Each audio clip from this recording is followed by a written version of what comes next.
Umaaray naman ang mga small-scale rice retailers sa Cauayan City dahil sa mahinang bentahan ng bigas sa merkado dahil sa pagiging bagsak presyo nito. Dahil hirap makabawi sa puhunan, naghayag ng pangamba si Aling Mary Mawanay, may-ari ng isang bigasan sa pribadong pamilihan sa Cauayan City, kaugnay sa patuloy na pagkalugi ng maliliit na rice retailers bunsod ng mababang presyo ng bigas sa merkado. Sa panayam ng IFM News Team kay Aling Mary, nasa 700 pesos hanggang 1,000 pesos ang puhunan nila sa kada sako ng bigas, depende sa klase. Gayunman, dahil sa matinding kompetisyon at bagsak presyo sa mga talipapa, napilitan silang ibenta ang mga premium rice varieties sa halos kapresyo ng mas murang klase upang makabenta. Gawa po nung mura, yung mahal po namin, parang pinaparis na lang namin dito sa murang bigas kasi talaga hindi kami nakakabenta, sir. Yung mga suki ko pupunta sa akin, bakit daw napakamahal sa akin samantala sa iba daw mura.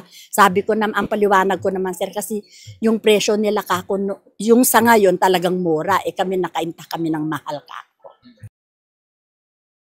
Dagdag pa niya, nakadagdag sa sitwasyon ang kasalukuyang anihan season kung saan mas marami ang supply. Ngunit nakadepende pa rin sa mga trader ang galaw ng presyo kaya't nananatiling mataas ang kuha nila ng lokal na bigas mula Ilagan, Alicia at Cauayan. Nananawagan si Mawanay na pairalin ang makatarungan at tamang presyo upang hindi malugi ang maliliit na negosyante. Gusto ko pa iparating sa local government po, sir, na sana po wag po nila masyadong ibababa ang presyo ng bigas. At yung mga magsasaka, nagre-reklamo na rin, sir, gawa po nung sa abono na nga lang napakamahal.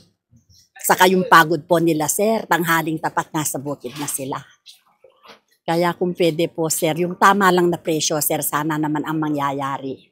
At yung mga nasa talipapa, sir, yung gusto ko po sana yung hindi naman po sila yung wala silang lisensya, nagbebenta po sila ng bigas.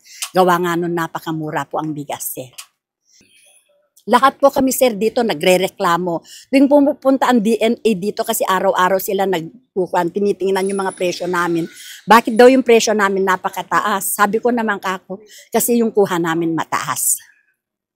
Dagdag pa niya, kung magpapatuloy ang sobrang baba ng presyo, mas lalo lamang silang mahihirapang makipagsabayan sa pamilihan.